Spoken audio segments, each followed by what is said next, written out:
In this Future Weapons, how to turn an ordinary civilian vehicle into a mobile fortress. But is it tough enough to withstand an improvised explosive device? If you gotta go to a dangerous place, this is the vehicle to do it in. The Israeli spy plane that's small enough to fit into a backpack and smart enough to land all by itself. Perfect landing. And this amazing robotic vehicle called the Mule. It takes the donkey look out of any mission. There are over 4,000 robots being used in Iraq. I'm Mac, and this is Future Weapons.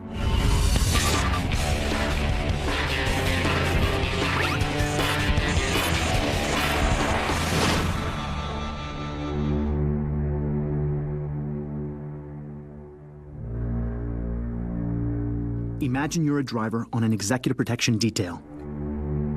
Your passenger is a VIP, and your job is to deliver him to his destination through a highly dangerous combat area. Driving through hostile territory is one of the scariest things you'll ever have to do. Every place is a potential choke point, an ambush site, kill zone. Despite what you may think, a standard commercial vehicle offers almost no protection at all.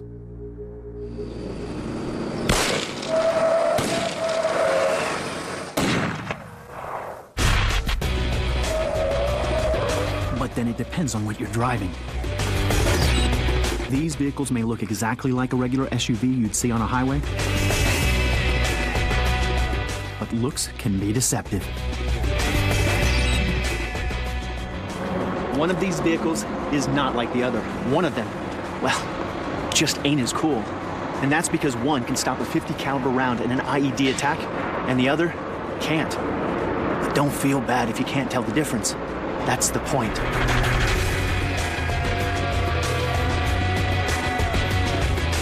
They may look the same, but this baby right here has it all. Ram bumpers, run flat tires, thick armored doors, bullet-resistant glass. If you gotta go to a dangerous place, this is the vehicle to do it in. BAE Systems recently purchased Senegon, one of the world's leaders in the field of vehicle armoring. I've come to its North American headquarters in Fairfield, Ohio, to find out just what it takes to turn a regular vehicle into a mobile fortress. It's a tool. You want to have a tool to provide to that client and access a means of providing them security. Darren Flynn is the Director of Sales for North America. We do vehicles such as Mercedes, vehicles such as Suburbans, vehicles as Land Cruisers, a lot of varieties of vehicles. Starting with a standard commercially available vehicle, the BAE Systems Senegon team takes just 2 weeks to complete the transformation. The vehicle comes to this stage, and what happens to the vehicle is it gets torn all the way down. Eric Davis is BAE Systems Ohio plant manager. First thing that'll come off would be the doors. All right, we got to open the entrance into the vehicle, so we'll pull all the doors off. The next thing we'll do, we'll go in there and we'll take the seats out. And then from there, we can start tearing out all the trim panels. And basically at that point, you're looking at what the vehicle is in this stage here. Then the work really starts, welding individually hand-fashioned armor plate to each section of the vehicle's skeleton. So in 14 days, at 10 hours a day, they strip out all the luxury, put in all that safety armor, put all that luxury back, and for a couple $100,000, one of these could be yours. But for that kind of price tag, you don't just get a car that's ready for trouble. You get a level of security that is tailor-made to suit the environment it'll be working in. Latin America is more of like a handgun market. You go over into Iraq and places like that, you're dealing with IED threats. And then you go to a head of state vehicle. A head of state vehicle might be, armor-piercing rounds with raised roofs. There's all kinds of different features.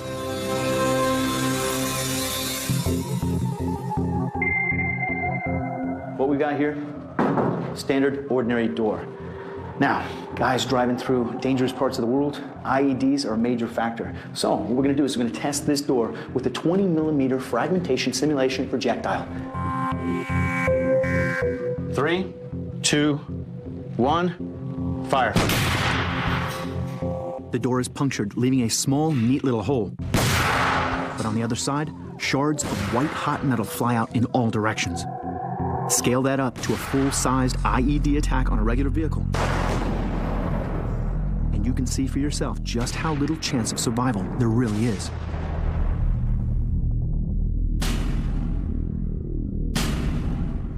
let's take a look at what BAE Systems Senegon can do to turn things around.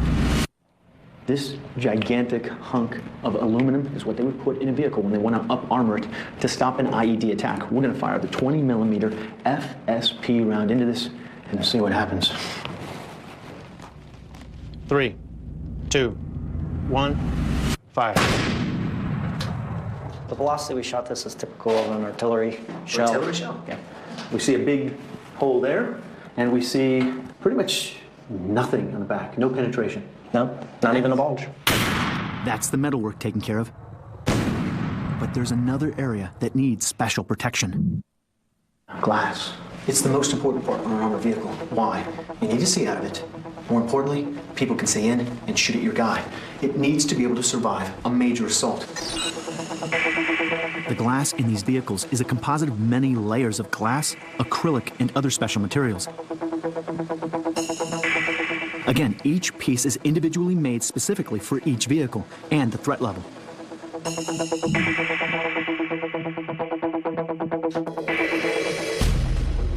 Three, 2, 1, fire.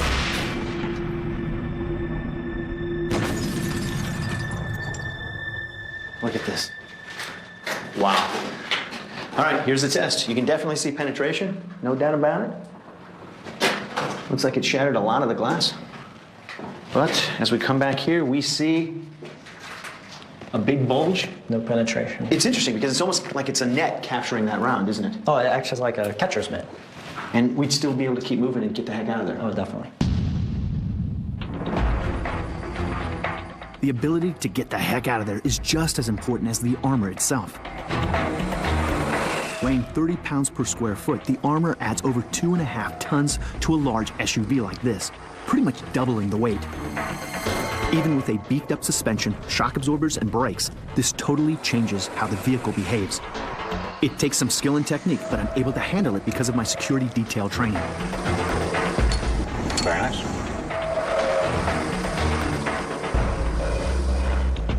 And it's a small price to pay when lives depend on the car you're driving.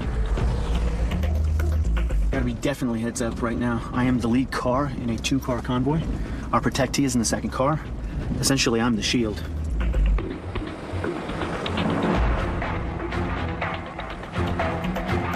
We got a checkpoint right there. I want to leave a little room just to see what's going on.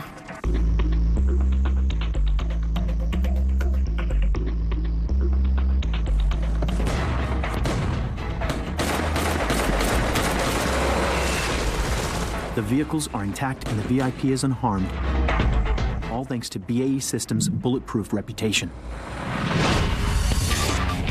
Next, is it a bird? Is it a plane? It's the super smart spy in the sky that's so small it fits in a backpack.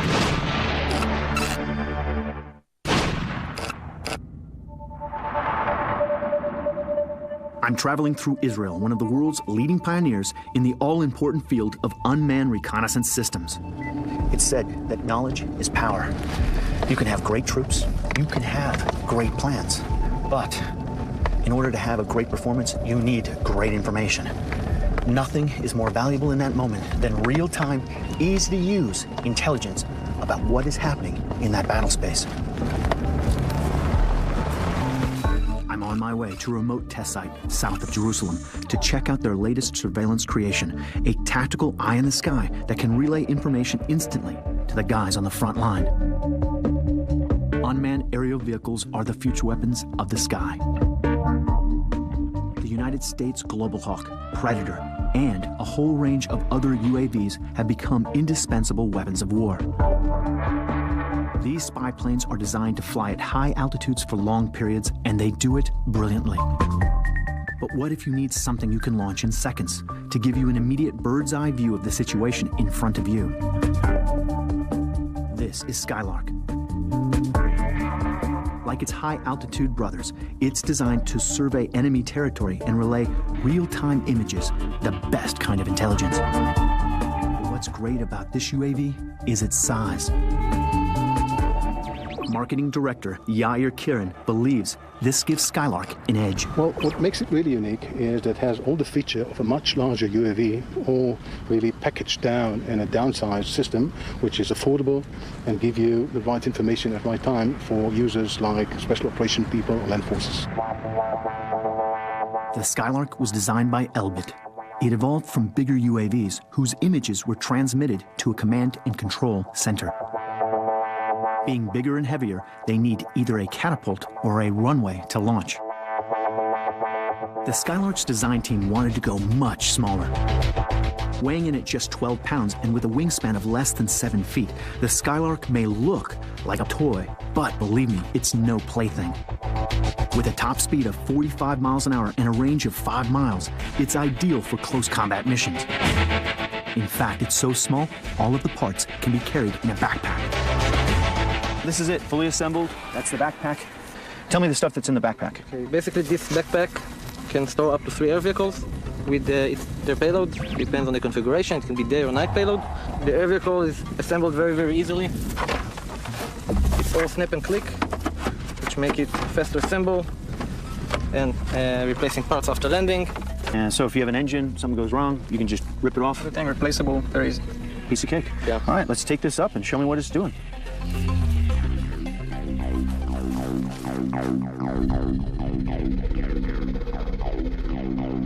The Skylark can be launched either with a simple bungee or a mini launcher. And because it only takes 2 men to operate, even a platoon could carry one, giving them immediate access to a spy in the sky. Time for this little bird to stretch her wings.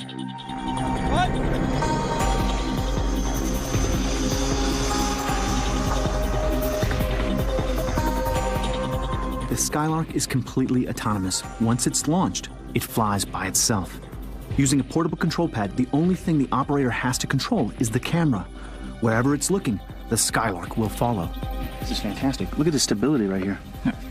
So anywhere you want to look, that thing just locks into that spot, and the Skylark will just make the adjustment for it. Yes, exactly. The most beautiful and efficient, most operational feature here is that what we call camera guide, which means wherever the camera looks, the AV will adapt and just fly there. The stabilized camera allows it to hold a steady shot while it hovers above the target. And it can do all of this at altitudes as low as 100 meters because it is virtually silent. Unlike larger UAVs, this is battery-powered with an electric motor instead of a combustion engine. And that gives you 2 benefits. One, it's absolutely quiet. The other thing, of course, is logistically, you don't need any fuel, you don't need to tune the engine, you just place the battery very much like you do on your cell phone. You charge it, and here you go. And it's not just the flight that's autonomous. Landing this little bird couldn't be easier. It's designed to perform what's called a deep stall maneuver, which brings it down safely all by itself. It finds its own way back to base, then turns to fly into the wind and performs the entire landing procedure, all with just the push of a button. You're gonna see now how easy it is. It's very not complicated. You can do it. You let me do it? Come on. All right, let's do it. Thank you, sir. All right. You're in charge now, I'm going. All right, so take me through. Okay, 3-second push on this button. All right, here we go.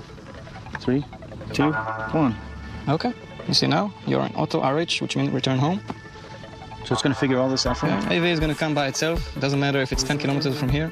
It will slowly descend, figure out the wind direction, and facing the wind, just come and land near us. Great. Here it comes. That's it. And there you go. Floats. Why does it float so steady? Has to be accurate to the point. You want to land in small areas, so you give it a coordinate, has to land on the point. Hop, hop, catch. There it is, right there. Here it comes. Look at it. Just coming straight down, floating right there. No problem. Beautiful, beautiful. Perfect. Hey, Okay. perfect landing, huh? Exactly, to the point. Actually, you guys designed it. You guys are the smart guys. I just pushed a button. This is like a monkey. You could basically train...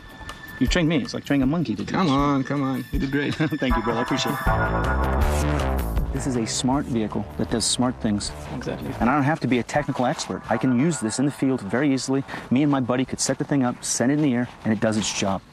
Exactly right.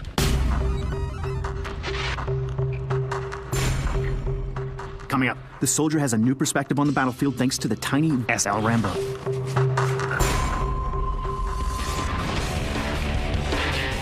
I use it with Skylark to sharpen my eagle eye on a reconnaissance training mission.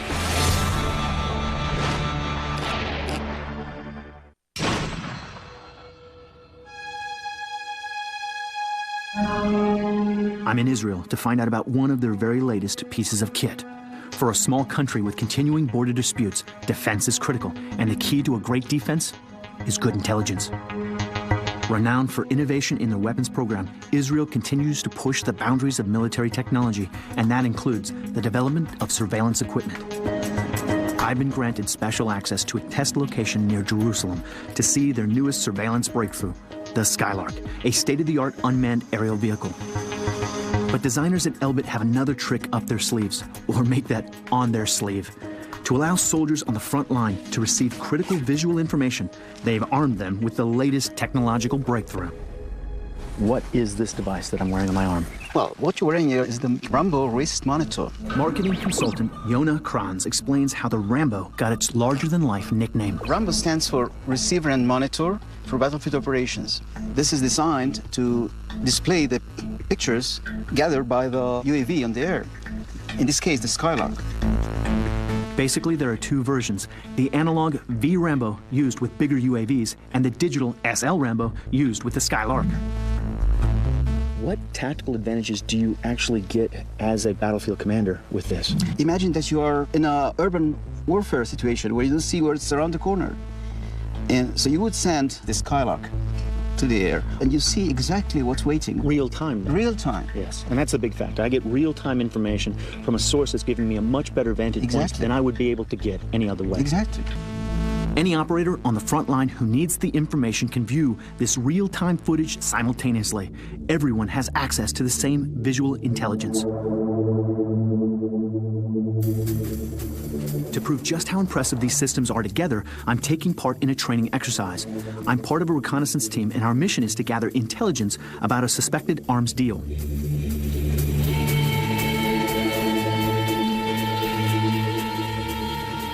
We have eyes on the ground, but the open terrain makes it difficult for us to get any closer without revealing our whereabouts, putting us in the line of fire.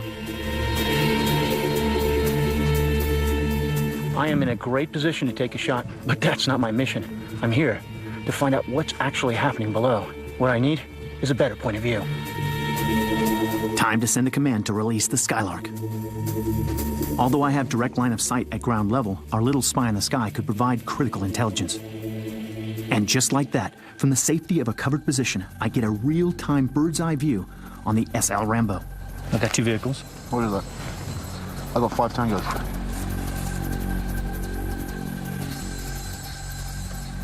I got somebody doing the 12, somebody doing the 6. What is that? Totally unaware they're being watched, the targets carry on with their exchange, providing hard evidence of exactly what they're up to. Looks like they just took the package. Looks like AK-47s? Yeah. As the arms deal is finalized, the culprits are totally unaware that eyes are locked onto their every move. So the pickup is the target? Pickup is the target. Roger that. Looks like they're headed east? Heading east, and he's in a real rush. Tell you what, it's a lot easier looking at a monitor and clearly seeing what's happening in that battle space than looking through this scope. Now I can clearly see what's happening with those vehicles.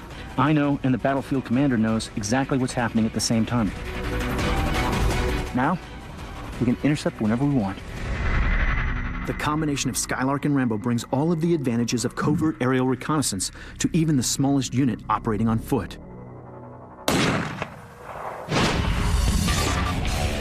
Next, from a high-tech bird to a beast of burden. Meet the robotic mule that takes the weight off the soldier's back.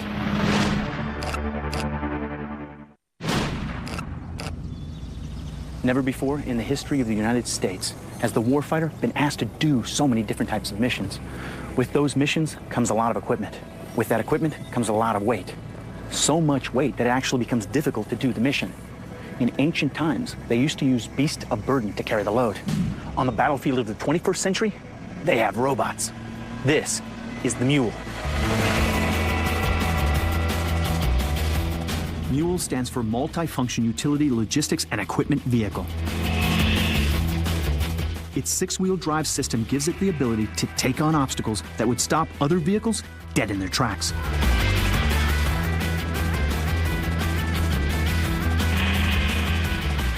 Weighing in at 3.5 tons, this unmanned ground vehicle can go just about anywhere. I come to Lockheed Martin near Dallas.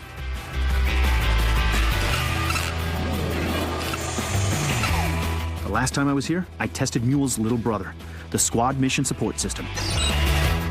And these are just two of the latest additions to the U.S. military's army of robots. Most people don't realize that right now there are over 4,000 robots being used in Iraq by our U.S. military forces. In the air, at sea, and on land, more of the dull, dirty, and dangerous work in war is being taken on by machines. Now the Mule is being developed to do the same for the troops on the ground. The Mule is designed to follow the infantry. It has extraordinary mobility. Don Nimblett is Business Development Manager of Combat Maneuver Systems. It literally can climb over obstacles. It can bridge gaps that no other wheeled vehicle can do. And thus it can follow the infantry when they move through very complex terrain, urban terrain, and very difficult situations. 3 types of Mule are in development: assault, countermine, and transport. The assault Mule will attack fortified enemy positions and provide fire support to the troops on the ground. With its onboard weapon systems, this Mule will have the biggest kick. Next is the countermine Mule. And as the name suggests, this is being developed to tackle a very specific threat. A suite of sensors will detect buried mines, report them to HQ, and eliminate them. Finally, there's the transport Mule. This version is at the most advanced stage. It already exists as a working prototype.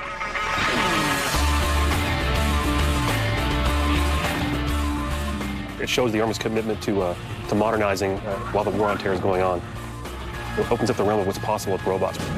Major Brian Byers is the U.S. Army's program manager for the Mule.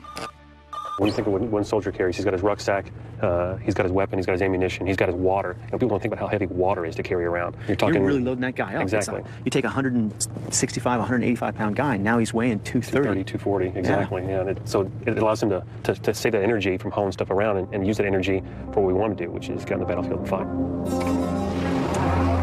The 3 types of Mule will work together. The assault version can recon a large area of terrain, and the countermine Mule can detect what lies below it. I think we found the bunker we've been Once looking a for. battlefield has been surveyed, then the transport Mule is good to go.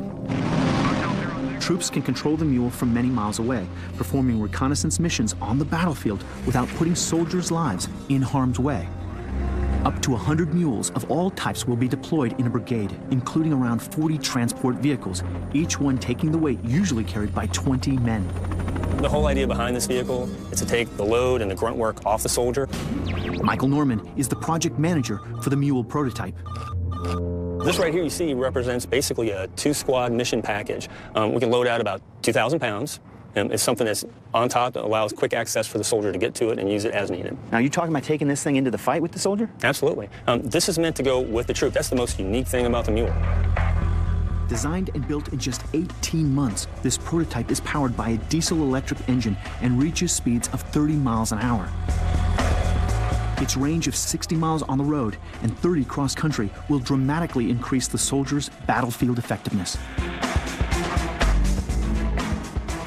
Based on the prototype tests, the Army is now predicting that the fully developed Mule will support a third of its future operations. A big part of that success has been its ability to handle a variety of obstacles. From meter-high walls to impossible-looking gaps. Using a laser radar, the vehicle senses where it is, makes its adjustments, and then keeps on going. 4-legged mules have a reputation for being stubborn. The military's version is anything but. In semi-autonomous mode, it takes commands like any good soldier. Left and right there. And over here, gas. Piece of cake right there. Boom. A little gas, get the baby going forward. If you want to go backwards, just push the B button, add a little gas, and you're going backwards. It's pretty much that simple. You can do it. One of its most impressive features, the Mule can operate by itself. To test this fully autonomous mode, we're placing cones at specific GPS points. The position of these points are recorded and sent to the Mule. This prototype is being monitored by another vehicle with engineers for safety purposes. The common controller device controls when and where the Mule moves. They're hoping to deploy the first operational mules in 2014. This level of control gives commanders the option to send mules on missions considered too dangerous for the men.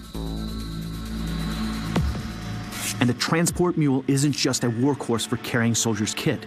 It can provide invaluable support to soldiers in a combat zone. Think about casualties. Today, it could take up to 4 soldiers to carry a wounded man to safety. But the mule can carry both the casualty and a medic, leaving the combat team to continue fighting. Robots are in our Army. They are not going away. They are not a fantasy, and it's only going to grow. Mule is part of that growth. We will provide the U.S. Army with an advanced capability in the very near future. As a transport, countermine, and assault vehicle, the Mule definitely has a job in the Army and in future combat systems. Coming up, it's an assault weapon, and it's also a sniper rifle. This saber is a double-edged sword.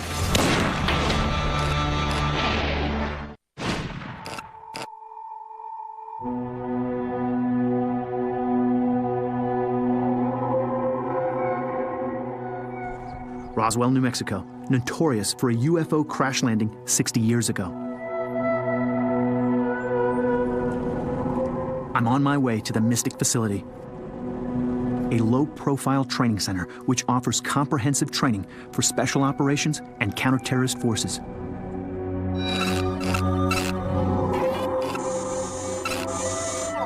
On this 1,000-acre site, they have the resources to simulate every kind of threat scenario today's forces are likely to encounter. And it's here that I'll be putting a brand new weapon through its paces as part of an exercise with a U.S. Special Forces unit. Good morning, sir. I'm Richard Macklin. Identification, please.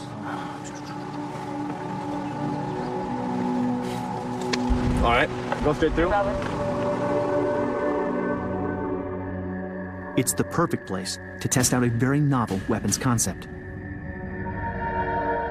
With the deadly realities of combat, you want to stack every advantage you possibly can in your favor. That means having the right weapon with the right round at the right time. The Land Warfare Resources Corporation, otherwise known as LWRC, has just developed a weapon which promises all that and more. This is the M4 assault rifle. It is the standard assault rifle for the U.S. military. It fires the small 5.56 millimeter round. Now, LWRC received a request from the guys in the field to make a weapon just like this, but designed to fire the 7.62 millimeter round. The men behind the saber are Darren Malors and Jesse Gomez. So Jesse and I were working on a 7.62 by 51 sniper platform. Some end users came to us and they said, well, we want a multi-purpose platform. We thought this was crazy, a 12-inch barrel on a 308, but you know, they're the guys in the thick of it. Having that 7.62 makes a big difference. Right. You just feel more comfortable in the room when you're dropping a big round on somebody. You know that person's going to feel it. Exactly. Our U.S. troops are limited to 2 rounds, 5.56 and 7.62 by 51. I mean, if it was me, I want to throw a brick downrange versus a BB. Exactly. When I look at this weapon, I just think, man, you've got the big punch, you've got everything you need. Just walking in that room, coming in and out of vehicles, coming in and out of buildings, knowing that I have this weapon and it's got everything. And I tell you, it feels solid. It feels like, man, I own this weapon, and wherever I want that round to go, it's going to go. I'm down there. Yeah, I know. I get excited, man. I get excited, but look at this. As a member of Special Forces, this soldier's identity has to be protected. He told us more about LWRC's new weapon. The SABR 7.62 is a dual-use weapon in that you have a 12-inch barrel upper receiver that can be used for CQB, or close-quarter battle. Basically anything within the tight confinements of a city, you know, working around vehicles, in and out of vehicles, inside a house, in an urban environment, anything you could typically run into.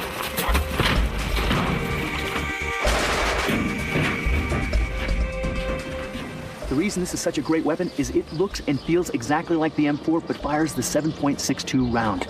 A lot more stopping power in that bigger round. And as you can see, it's actually just a little smaller than the standard M4. But you've got a lot more firepower in this weapon. And it breaks down and feels exactly like that standard rifle that you've got all that muscle memory with. Lower receiver, upper receiver.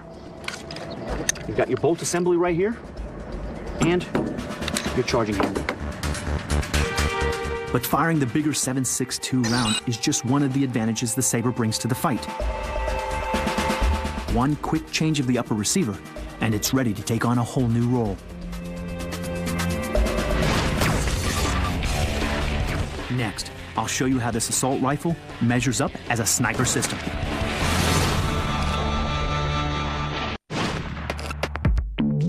I'm at the Mystic Training Facility, where I've been testing the new Saber assault rifle. As an assault rifle, it's great, but as a sniper, I normally need something more specialized to do that job. This is the Remington 700. It is a standard bolt-action rifle for the 7.62 round.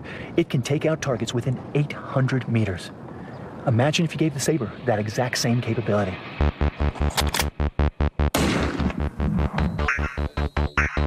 Today's assault rifle needs to fulfill many roles.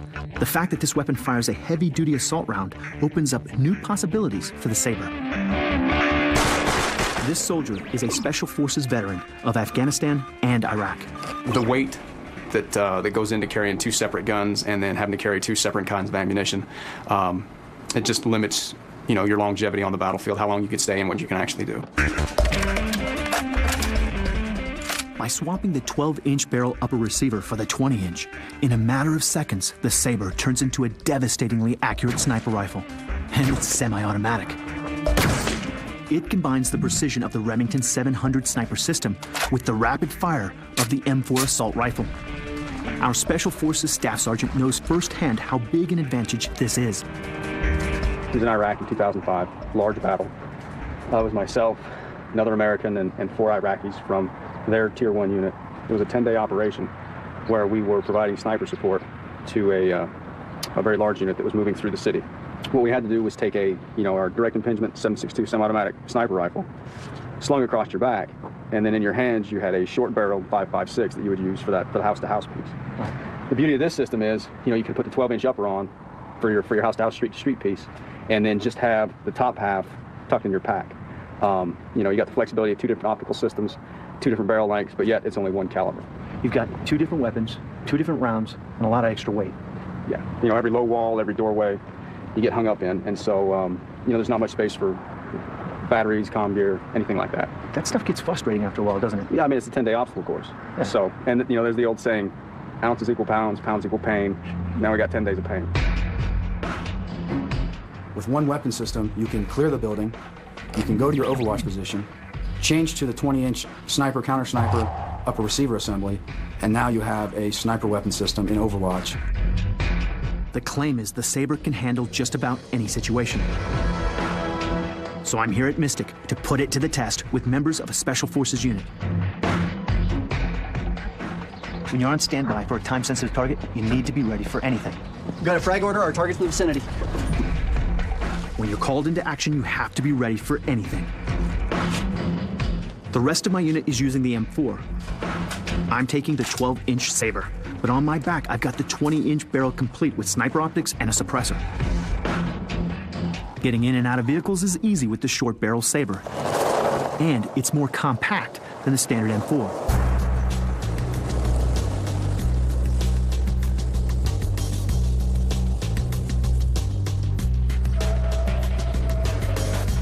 Never forget, bad things can happen on the way to the target.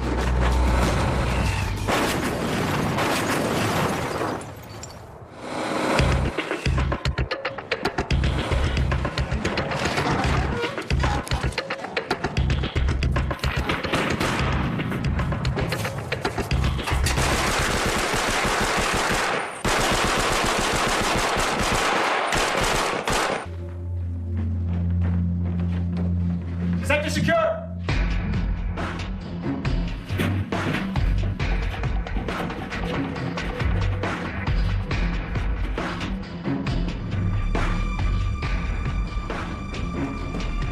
the task for the short-barreled saber is complete. It measures up well to the combat-proven M4. Sector secure. Now, 500 yards away, there's a new threat. Bad guys with AK-47s. Time for the saber to do something the M4 was not really designed to do. I can't get out that far. And that's the beauty of having the saber.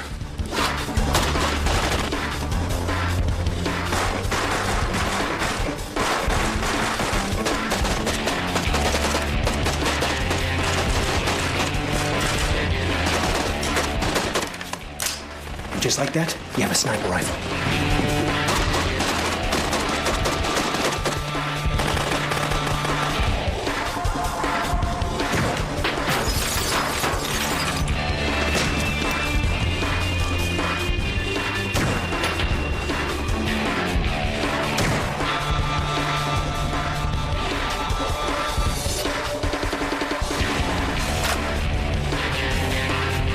And just like that, problem solved. And that's why you want a saber on your side.